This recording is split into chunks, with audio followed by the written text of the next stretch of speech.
Karibu mwaka wa 2026. Wana PPP Media Max tunasema mwaka wa bandika bandua, na siku ya leo tunaanzia na kigongo hiki kutokea huko nchini Korea. Msimuliaji anaanza kwa kuuliza swali, vipi kama ungepewa nafasi ya kuingia na umri fulani huko mbinguni? Je, ungechagua kuingia katika umri upi? Utoto mpaka uzee wako, ni umri upi ambao ungestahili sana kwa wewe kuweza kuingia nao mbinguni? Lakini baada ya swali hilo tu inaonekana treni moja hivi ya ajabu ikiwa inaelekea katika maeneo ya kutisha. Treni hii imebeba nafsi za wafu, na katika treni hii ya kutisha nafsi za watu zinakuwa na wasiwasi sana, kwani hazijui za kwenda kutuliwa wapi, aidha mbinguni ama jehanamu. Kwa lugha nyepesi tu ni kwamba hii treni ina vituo viwili tu vya kuweza kusimama, mbinguni au jehanamu. Na kadri treni hii inavyozidi kukimbia ndani kabisa ya misitu ambayo imeandamwa na giza kubwa, ndivyo ambavyo kila mtu alikuwa akimwomba Mungu angalau tu aweze kushukia katika upande wa mbingu. Lakini kuna mama mmoja hivi wa makamu kidogo, anafahamika kama Hisok, alikuwa anajua kabisa kwamba hawezi kutoboa kuingia mbinguni, akikumbuka matendo yake duniani.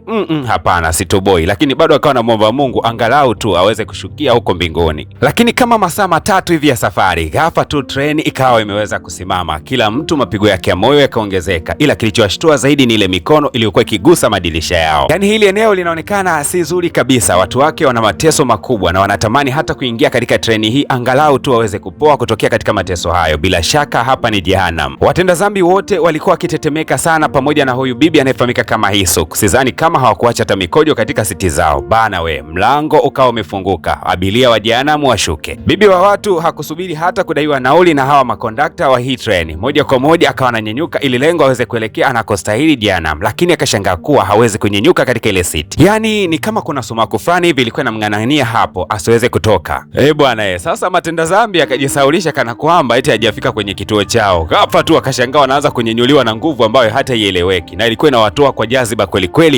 Yani unapigwa kibindo na mtu ambaye hataonekani, na ukizingua hata makofi unakula na hana kupiga wala umuone. Lakini baada ya dakika 5 tu za mchaka hapa ndani, ghafla utulivu ukawa umeweza kuingia na milango ya treni ikawa imeweza kufungwa. Mwanamama Hisok akabaki anashangaa, mimi nimeweza kutoboa kuingia mbinguni? Mwanamama mpaka akakumbuka maisha yake ya huku duniani alivyokuwa. Huyu alikuwa ni mkusanya madeni, aisee, alikuwa anadai mpaka anadai tena. Yani anapokuja kusanya madeni ni kila wakati ambao unastahili kulipa yeye ametimba mlangoni. Watu wengi sana walikuwa wakimchukia na walimwapia kwamba hatowahi kutoboa kuingia mbinguni kwa tabia yake hiyo ya kudai madeni mpaka anadai tena. Lakini pamoja na yote, mwanamama baada ya hayo matusi alikuwa akitupiwa, alikuwa na mafuta machache sana ya Mwamposa, akawa anajipulizia na kusema kwamba nafuta mikosi yote. Na baada ya kujifuta hizo laana, basi ndo akawa anaingia katika chumba cha mume wake ambaye alikuwa anaumwa kidogo, yuko kitandani. Mama alimpenda sana mume wake, waliishi naye kwa kipindi kirefu zaidi ya miaka 50 na walikuwa wakipendana kutoka kipindi hicho mpaka umri huu. Mume mtu kwa kweli anampenda sana mke wake na anamwambia kwamba amekuwa mzigo kwake kwa kipindi cha miaka mingi, kwa sababu mume mtu alipokuwa na miaka 20 tu alipataga ajali ambayo ilimpelekea yeye kutokuweza kabisa kutembea, akawa anashinda kitandani, lakini mke wake hajawahi kukata tamaa. Huyu mzee akamwambia mke wake kwamba umeharibu uzuri wako kwa kunihudumia na kunilea mimi kutoka nilipokuwa kijana mpaka umri huu, hujawahi kunichoka wala kunikatia tamaa, na kupenda sana mke wangu. Kiufupi ni kwamba mume wa huyu mama alikuwa akifanya kazi katika kampuni kubwa sana kabla ya kupata ajali hiyo. Kwa hiyo alikuwa na bima yake ambayo ilimuingizia makoto mengi sana, na hili mwanamama asiweze kukaa bule, basi akachukua pesa zote za mume wake akaanza kukopesha na kwenda kudai madeni kwa riba. Bwana sasa siku ya leo mwanamama alikwenda kumdai mtu mmoja, lakini akaja kugundua kwamba yule mtu alikuwa ameweza kufariki, ila akasema kuwa ni asili ya deni kulipwa, hata kama muhusika amefariki basi watoto wake wanapaswa kulipa. Siku hiyo huyu mtoto wa marehemu alimtukana sana na kusema kwamba umekula mpaka pesa ya lambilambi, haya poa nakupatia hii hapa, lakini nakuapia kwamba wewe utoboi, siku moja lazima uishie jehanamu. Haya maneno ya mtoto wa marehemu yalimshangaza sana huyu mwanamama, yakamtia wasiwasi, akawa anawaza, vipi kama nikija kuingia jehanamu? Hofu yake haikuwa kuingia jehanamu, lakini ilikuwa ni kwamba atakapoingia jehanamu na asimkute mume wake, kwa sababu huyu mama anaamini kwamba mume wake lazima ataenda mbinguni kwa sababu ya yale matendo yake mema. Lakini hofu yake ilikuwa yeye anaweza kuingia jehanamu sawa, lakini vipi kama hataweza kukutana na mume wake huko? Lakini kuna mtu mmoja kando yake anafahamika kama Yang He, alikuwa anasema kwamba wewe lazima uingie mbinguni kwa sababu matendo yako yalikuwa ni mema sana, licha ya kwamba ulikuwa ukidai madeni, lakini ulikuwa ukidai kwa haki. Na kumbe bana, Yang He alipokuwa ni mdogo aliwahi kununuliwa mkate kutokea katika zile pesa ambazo mwanamama anazikusanyaga kutokea kwa watu. Kwa hiyo anamkumbuka vizuri huyu mwanamama kwamba aliwahi kumfanyia matendo mema, akamwambia kuwa wewe ulikuwa una haki na unastahili kuingia mbinguni. Nakumbusha kwamba hapa ni katika treni ya wafu. Kwa lugha nyepesi ni kwamba huyu mwanamama Hisok ameshakata moto huko duniani, yuko tayari ndo anaelekea mbinguni. Lakini kila wakati alikuwa anakumbuka maneno mazuri ya mume wake akiwa katika hiyo treni kuelekea mbinguni. mbinguni kwamba mume wake alimwambia kuwa ulikuwaga mrembo sana kipindi cha miaka 20, lakini mpaka dakika hii umezeeka na urembo wako, japokuwa nimechangia sana kuharibu urembo wako kwa kutumikisha. Lakini siku moja ya huzuni ambayo mwanamama huyu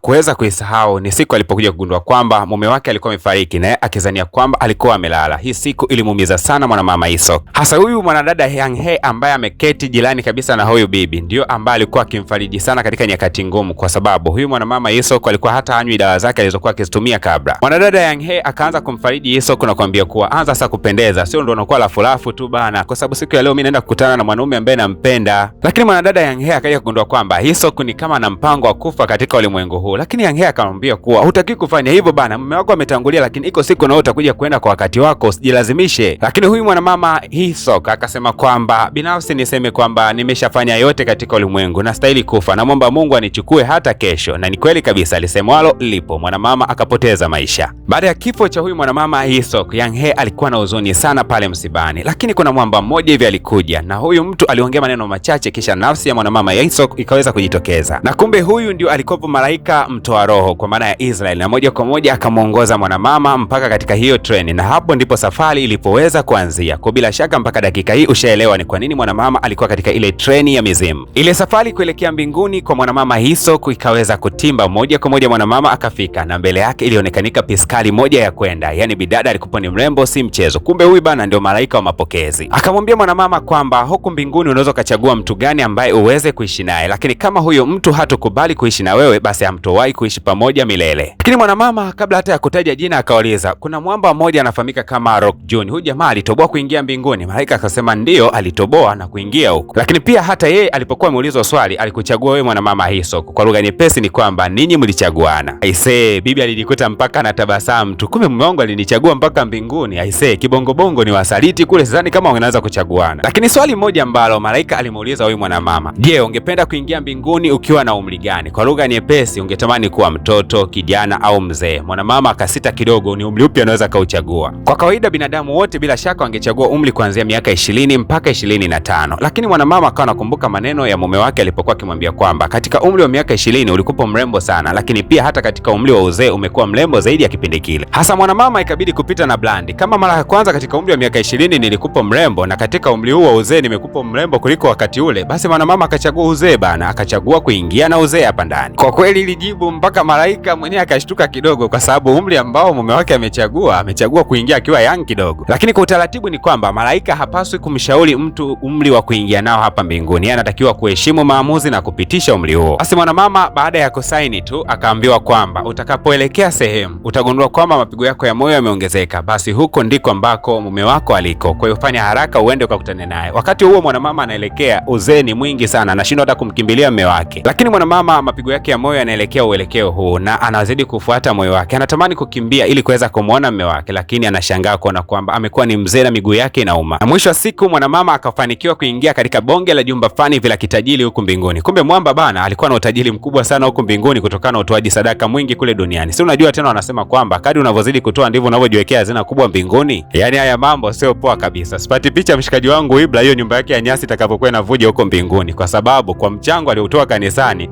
hata sumni haufiki. Lakini ile time mwanamama anafungua tu mlango, hakuamini macho yake, mume wake ni bonge la handsome, alafu ipo katika umri wa ujana. Hii kitu ilibaki inamshangaza mpaka mume wake. Wewe bibi nini tena? Bibi akasema mimi hapa ni mke wako, nilikuwa kule duniani.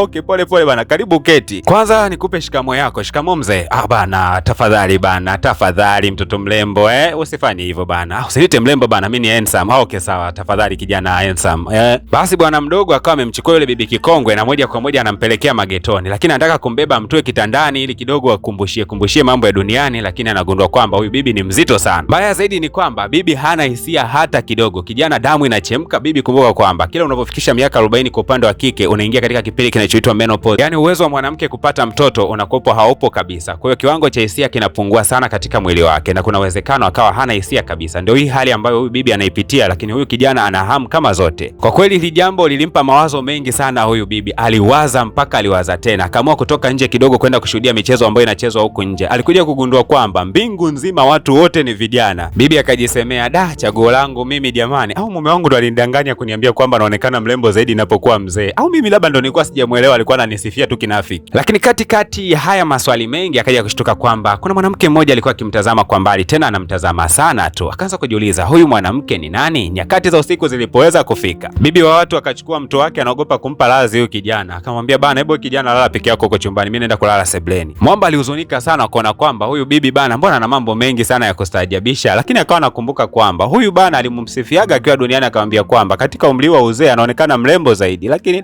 mbona kama vile tena akachagua kuwa kijana. Hasa bana, unadhani nini ambacho kitakwenda kujili? Tukutane katika episode ya pili. Nakukumbusha tu kwamba hii ndio namna ambayo nakukaribisha katika mwaka wa 2026. PVP Media tunakwambia kwamba huu ni mwaka wa bandika bandua. Hasa comment hapo chini ukiwa unaonesha ni wapi ambako unatokea au unatutazama kutokea wapi, kama unatokea Dar es Salaam, kama unatokea nje ya Tanzania, kama unatokea katika mkoa fulani, unaweza ka comment mkoa ambao unatutazamia huko. Okay, basi tukutane katika episode ya pili, maana baada ya kufikisha like 100 tu episode ya pili itakuwa inadondoka. Kumbuka kwamba hii tunaianza siku ya leo na kuimaliza mpaka finali vipande 7.